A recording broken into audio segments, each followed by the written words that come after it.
Hello, listeners. This is Chris from Voices from the Void, and I'm bringing you an interview from the Neighborhood Theater down in Charlotte, North Carolina, with the Jarrett James Nichols. He was so much fun to interview. He was so sweet, so awesome. I think you're going to have as much fun listening to this interview as I had interviewing him. And unfortunately, as we do talk about this later on, he didn't quite make it to that Wisconsin show. He did injure himself a little bit later on tour, but he is making a great recovery from what I can tell, and he's back in the recording studio. He's still playing You Can't Keep Blues Power Down. So, hope y'all enjoy this interview, and if you get a chance, go check out his newest EP from 2021, Shadow Dancer. Here we go. All right, so I guess the thing to start with is you've been touring with a lot of people. Yes. You just got off a tour with John 5. hmm So I guess the first question is, what happened to cut that one short? Well, unfortunately, with the John 5 tour, now I've toured with John 3 times. I'm trying to remember. Uh, First time was in 20. It was the let me think, February or March of 2019. Then we did a fall tour of 2019, and then this recent one. Unfortunately for our schedules, it got cut off because we were only supposed to be on like the first half of that tour. We added on a few more dates, and then we were off. I wish we would have done the whole thing, but you know what I think it is with the world opening up now, there's still some things where, certain places it's a little easier to play in, with different rules and nothing but respect for John and everything. But unfortunately, we couldn't finish the tour. Things happen, Yeah, especially on the road. totally. So speaking on the road, another question for that is, you're always in the van. What are some rules in the van with everybody? Oh my gosh. Okay, so this is the thing. I have been way better at it lately, but just cleanliness. We got to keep it more clean. Right. Like, I remember the first tours I ever did. I started touring in a van basically in 2016. And that thing would be filled with garbage within like 3 or 4 days.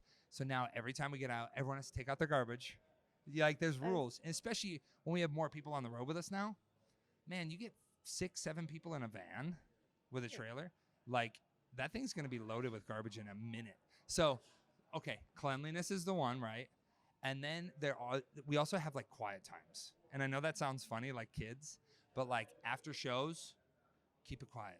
Like if we got to drive to the hotel, whatever, keep the music quiet. Let's just get there peacefully. Even in the mornings, like we try and ride it like a wave.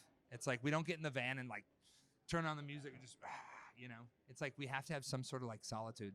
So we do that. And then, also we have like kind of a cool little thing where like if people are sleeping, because someone's always sleeping. So we have like little rules of etiquette. But we're pretty easy. If someone's got to pee, we stop. We're easy. Wow, you know what? That's better than some people I've been with before on the road. Oh, I bet there's a lot of tours that we've done where it was just crazy, so crazy. All right, so I guess the other question is more on touring. hmm What are some tips as far as things you need to have on tour? These are things anybody should have on tour. Oh my gosh. Well, things you need to have on tour. You need to have like three phone chargers. You need to have like 2 pairs of headphones. For me, I wear contacts. So I had to bring like 3 of those little things of contact solution, 2 cases. I the thing is playing venues coming in and out every day, you forget stuff. Like you'll literally get in the van. We'll be like 100 miles down the road and it's like, "Oh man, I left my charger." I understand how that feels so much, considering I left my debit card somewhere in Texas. That too. A big thing I had to learn the hard way as well was I left my ID once. One time we were playing in Switzerland and I lost my passport. Oh no. And they were like, we had to go to, I think I was going to like Croatia the next day on a flight to play. And they said, hey man, so you're going to have to wait 10 days to go to the consulate to get a new passport. It was insane. It was horrifying. Thank God we found it. That's But good. Where was it? it ended up, it was at the airport. They almost lost my guitar. So she goes, let me see your passport. And then someone goes, hey, your guitar's over there. And I went and grabbed my guitar, not thinking about it, just walked out. And thus there was. And thankfully, so we were playing this festival. It was called Rock am Ring in Switzerland with Leonard Skinnerd.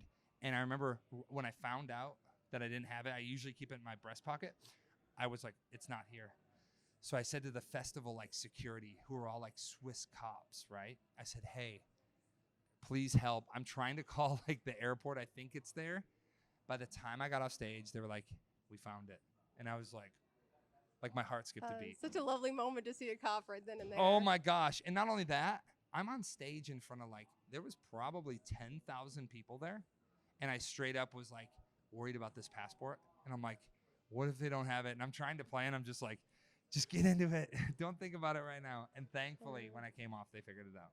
That must have been like the greatest relief possible. Oh my gosh, yeah. Because as the time went, I was thinking to myself, what if I have to stay here? What if I have to cancel everything? You know what I mean? Yeah. But thankfully, it was good. So back to your question, Chargers. Make sure you know where all your stuff is all the time.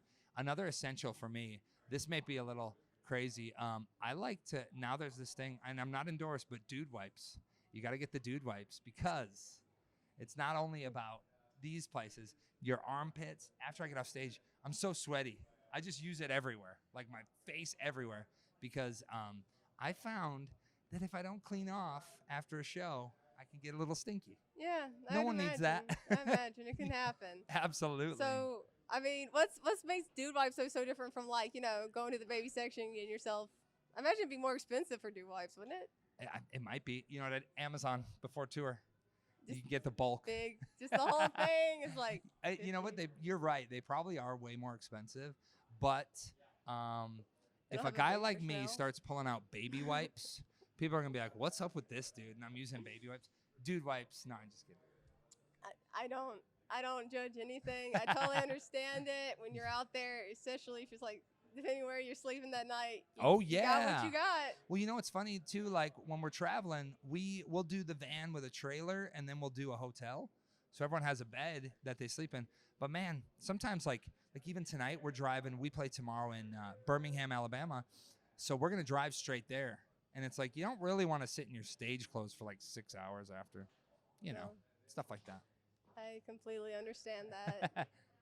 I suppose though, when it comes to it, what is some of the situations early on, that you had to rough it? You don't tour back then. Okay, so roughing it situations.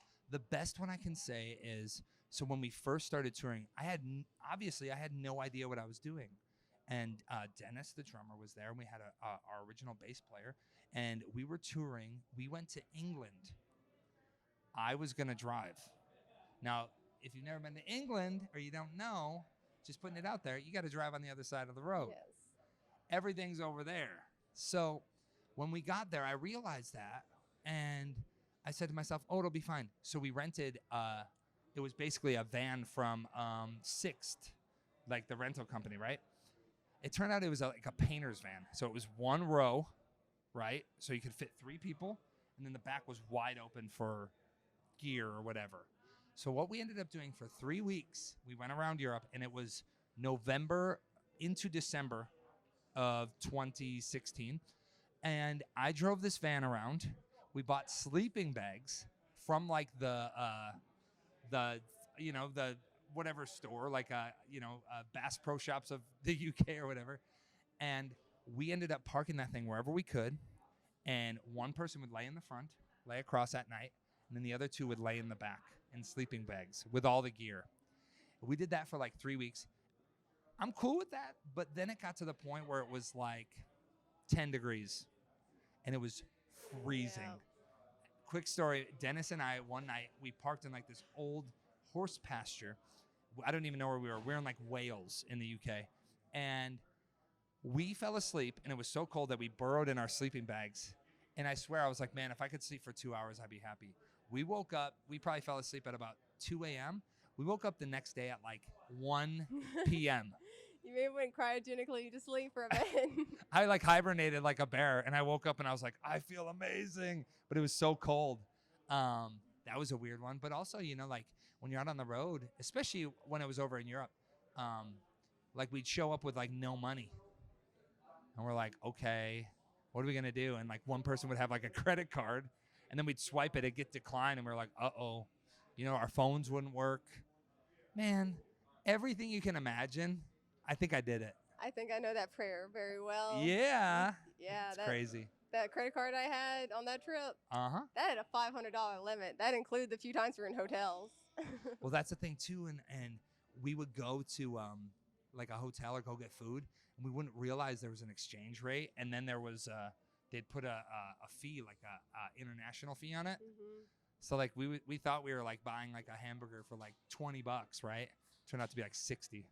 And we're like, oh, after the trip, we're like, oh no. That had to be rough. But how was the Leonard Skinner tour in general, though? Oh my gosh, that was amazing. I got to jam with those guys. Got to play on stage. I played Sweet Home Alabama with them. Um, made friends for life, and I couldn't even imagine, because when I was a little kid, I used to have like a BMX bike, a Hoffman, and I would put a duct tape a boombox on the front, and I had the best of Leonard Skinner, and I just ride around all day jamming. And then to be on stage, opening up, them playing with them, blew my mind. It was insane. It was like a dream come true. I couldn't even imagine that, but it's amazing to think about. It was amazing, that moment when I hit the chord in the arena, and it was just like, I can't even describe it. It gives me chills, like you know what I mean? And you're in that room and you hit it, and you're just like, how'd I get here? You know what I mean? Yeah. All the things you did and all of the ups and downs, and then you're like, how did I get here? This is killer. So how did the Zach Wild tour kind of end up happening? You ended up with him. Oh yeah. So with Zach, there was a company. This is perfect because there was this company called Uprocks, and they were releasing these mini like documentaries about musicians trying to make it. I was on the list, and they chronicled from the time way before the Skinner tour. I was playing in Austin, Texas. I went for South by Southwest, and there was no one there, and I was playing to like the sound guy and one person. And they chronicled like a year's time of me working and trying to build it, all the way to the point when I'm jamming with Skinner and doing that whole thing, right? It was awesome. So that came out, I'll never forget, that came out in like April of 2016.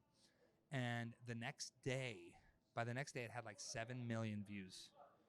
It was Wow. It was really crazy. Like, it was growing and growing and growing. And what ended up happening was someone forwarded that to Zach and his manager, Blasco. And within 24 hours of that video coming out, I got a call from Zach Wild. Hey man, saw this video. He was basically like, and I couldn't even believe it was happening, but it was like, want you to come on tour with me. I'm doing this Book of Shadows 2, world tour. We went all over Europe, America, Canada, and I opened it. And for me, like, Zach Wild, like, I had his posters on my wall when I was a kid, obviously. He's a legend. So it was pretty amazing. And that was, we spent about, I'd say it was about over 4 months, 5 months maybe we toured. And yeah, it was yet again like a dream come true to be able to like open those shows, but then also like just hang out with Zach and like his band, and you know what I mean? Yeah. So cool. I mean, you actually get to talk to someone. It's a whole other Oh, yeah. experience than just when you work alongside someone. Yeah, and you see the other side. You see things from a different angle, because like, I'm a fan just like everyone that goes to shows. So for me, it's really cool to be in the back and see the inner workings, and to see how everything goes down and what everyone does, and then to walk out front and watch the show from like the fan point of view. It's just really cool. So I have to ask, you did a Reddit Ask Me Anything. Yeah. So why is Zach Wild dad on that one there? I saw your comment. Yeah, because he gave me so much guidance, and he was just such a great influence for me that I said, man, I'm just going to start calling you dad.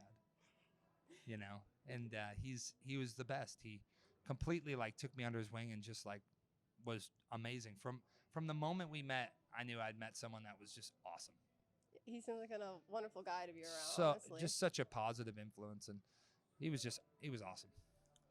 So you also have, but more going back, starting out. You went to California. You had saved up all your money. Yep. How was those first days in California for you? The first days in California, I was the guy in the movie, and I've said this before, that gets off the bus basically and goes, where am I? So I grew up in the cornfields of Wisconsin. I mean, I was rural. I didn't even live in a town. I was like 7 miles from the nearest town. And for me, going to cities was nothing new or anything like that. But moving to the heart of Hollywood, it was such a culture shock because at that point in my life, I was 21. I'd never known anything like that, right? And the first days I remember I was like, I got to find music. Where am I going to play? I got to meet musicians. So I ended up, no joke, walking up and down Hollywood Boulevard. I would wake up at, 8 a.m. and look around, and at that point I was trying to get like the magazines to see what was happening in town. And then I would walk around Hollywood Boulevard for hours listening to wait to hear if I heard music playing. I'd go to Guitar Center. I'd go to the music stores just to try and meet musicians. I mean, I started from the absolute bottom tier of music because I didn't know anyone in music. I didn't have any like shoe in where it was like, oh, my uncle played for so and so. I didn't have any of that. I just was a kid with a guitar that wanted to play. That is the key thing to have, though. Yeah, and I wanted to play, so I just kept going and going and going, and trying to figure it out. I guess on the plus side, it doesn't sound like you got mugged on your first day. No. So you did better than John 5 did. Oh, did he get mugged the first day? Like the very first day, I want to say he got mugged. Just like, it's all gone. Okay, what to do now? Oh man, it's weird because growing up where like I grew up and in places that aren't LA, you don't even understand until you get there. You're like, whoa, this is crazy. It is a very different place. It's a different place and it's such a different energy. And I was just there like 2 weeks ago before the tour started, and because now I live in Nashville. I moved there in September of 2019, and I love it.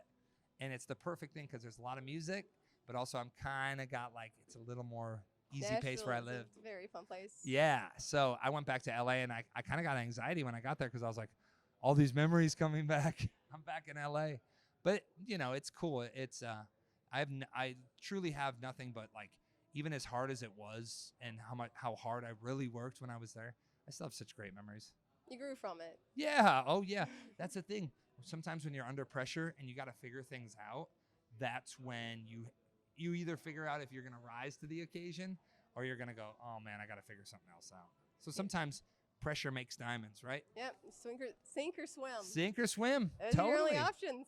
It's true. And it's like I suggest to anyone that really wants to follow a passion in their life that maybe some people say is not worth chasing, or just if there's anything you really want to do, you just got to try. Because if you jump off and it don't work, that's okay. At least you tried. So I guess the question is, since you mentioned you moved to Nashville, right? Mm-hmm. So Dennis is still with you from the original trio. Yep.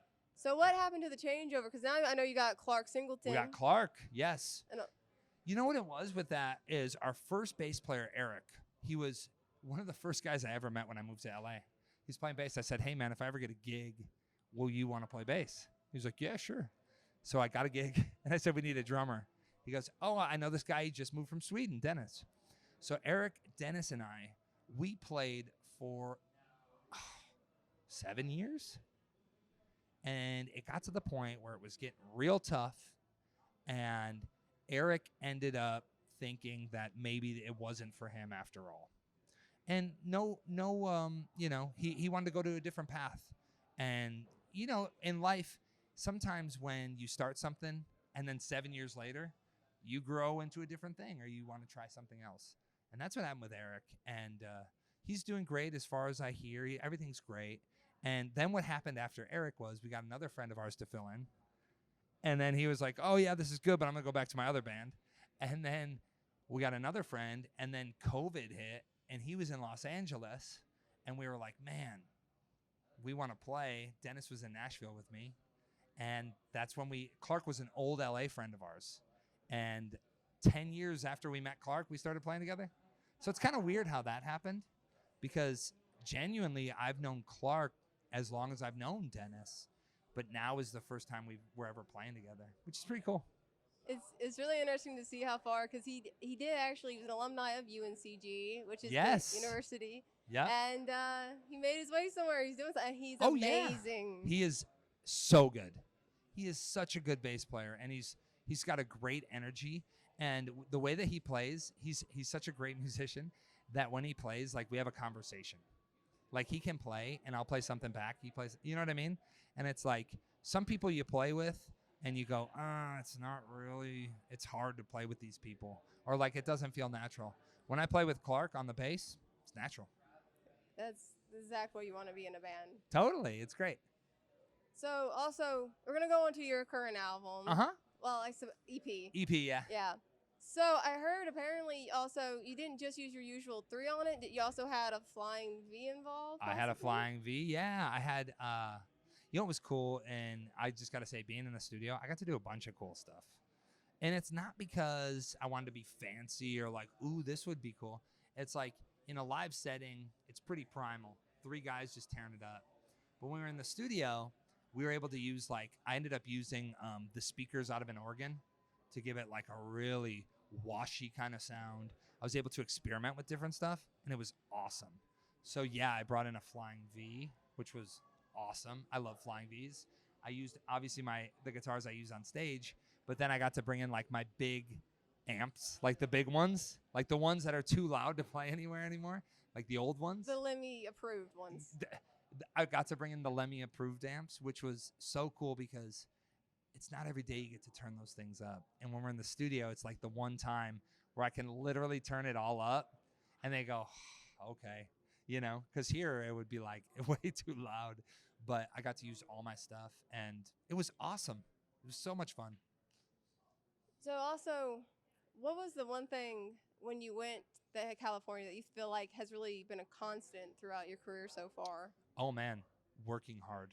Like, I know that's an easy thing to say, but truly, it's not an easy thing to do though. Going there. You know, when I was, like I said, when I was 21, I found out really quick how expensive it was there, and how am I gonna make money? How do I stay here? Because yeah, it's one thing if you want to go somewhere and you have money coming in where it's like, oh yeah, I can just do whatever I want, and whether it's a family member or your parents or someone can pipe in the money. But when you had to figure it out yourself, you go, I got to figure this out. Yeah. So I learned really quickly that when I got there, especially for music, I just had to work hard, really try and do it, really try and make it, you know, make it worth it. So that hard work ethic is probably the biggest thing I got out of it. What's a question you would tell someone who's trying to start? They're like, maybe I want to do this. What's the question they need to ask themselves to find out, are they really going to go for it? Honestly, the question you have to ask yourself is, how bad do you want it? And you got to remember that there's a lot of sacrifices that you have to take when you do this. For instance, if you want to be a touring musician, you have to understand that means you're not going to be home a lot, especially if things go good or great. Then you're really not going to be home a lot because you're always going to be on tour. In 2019, I was on the road for 308 days straight. And that was crazy. I remember by the end, I was like falling apart. But like, I loved every moment of it. So the thing you have to ask yourself is, how bad do you want it? But also you have to ask yourself, how much do I love this? Because it's not always flowers. You know, it's not always going to be great shows, and it's not always going to be amazing times. There's going to be a lot of time where you go, this isn't fun. I'm not having fun, you know? And that's the situation. Look, they're trying to open the doors. That's the situation. How bad do you want it, and how much do you love it? That's the key for anything you want to do, honestly. Mm-hmm. So, since I'm sure we're going to have to wrap it up pretty soon here, do you want to talk about Dorothy a little bit? Sure. So I have a really, really cool new guitar. I'm going to play it tonight. It is 1952. It's one of the first Gibson Les Pauls ever made. And if you're thinking to yourself, like, what does that matter? It's one of the first ones ever, like a prototype. This guitar was given to me by a friend now from social media. He said, hey, man. Not always evil. Yeah. There's a tornado. There was a tornado where I grew up. This guitar landed in front of my house. He sent me a picture, and I knew exactly what it was. And I was like, dude, what are you doing with this? And he goes, oh my gosh, you answered? What do you mean? And I was like, this is a really, really special guitar. And at the time, the neck was broken off it. It was in bad shape, but I saw the bones of it were good, and it was able to be restored. So I ended up striking a friendship with him, and I asked him, I said, hey, if you'd ever want to sell this, I would love to have this guitar. He calls me the next day. He goes, it's yours. Take it. So I sent it to one of my friends who's an incredible restorer and luthier and in Pennsylvania. And he built everything that needed to be there. And we got a bunch of old parts from guys like Joe Bonamassa, who's one of the biggest, And It's Joe Biden. yeah, What can you say there? yeah, and the guitar is amazing, and it's one of the best. Seriously, and I really mean this. It's one of the most incredible instruments I've ever played. And I'm just so lucky. What I really think about it, I'm so lucky to have a guitar like that. That for me, it's like, I didn't pay for this guitar. Like, it came to me in this way. And the reality is, it makes it more special because I feel like I have a symbiotic relationship with this guitar. It went through hell. It went through this tornado. And now it's back. It's going to travel the world and be and I named it Dorothy, right? As Dorothy from The Wizard of Oz. And it's such a special instrument that now it gets to have a new life. It's pretty awesome. Like you decided to swim, not sink. Exactly. And, most people might see a guitar like that and go, it's junk, dude. What are you going to do with that? And then once I got the neck put on it, it sounds like no other.